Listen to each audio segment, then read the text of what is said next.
Hello everybody, this is Tom from Rhett Does, and I am here to talk to you about Fallout 4. Now the Fallout series is probably my favorite series of all time, but that does not mean that the games are perfect. But what it does mean is that with some simple changes, these games can become more than Bethesda ever imagined they could be. I'm here to talk about the modding potential in Fallout, and for some issues that come up with some of the new features Bethesda has put in place, and some of the aspects of Fallout that could be greatly enhanced with some simple modding. The first thing that comes up is the graphics of Fallout 4. There have been complaints about basically everything ever since the trailer dropped back in June. The biggest of these complaints was that of texture quality, and before people start spouting stupid PC Master Race comments, you also have to consider the world of Fallout and what's necessary to run a highly detailed environment like these games at high settings.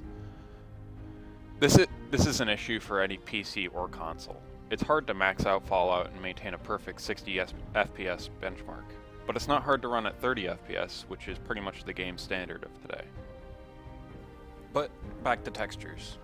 Most of the textures in the game are okay, and pretty much just okay. There's no stunning texture quality in the vanilla game that makes you just stop and look at it. But this is where modding comes in. Some of the first mods in the game were those that made textures better, and not even increasing the resolution of them. Just subtle changes in sharpness and contrast that change the world environment.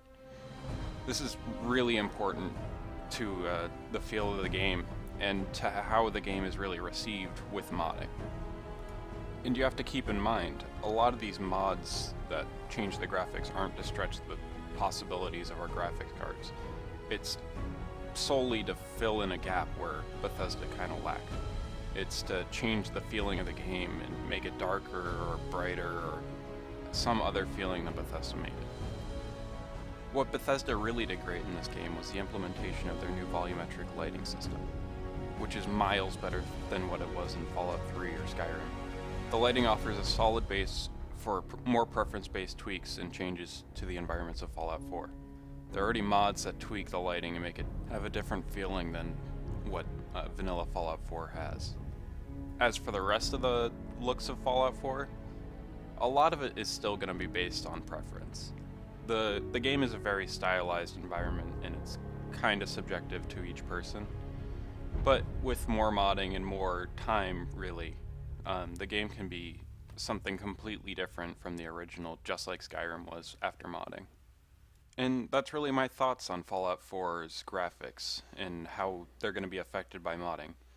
And if you have a different opinion, you can comment below, we'll have a discussion.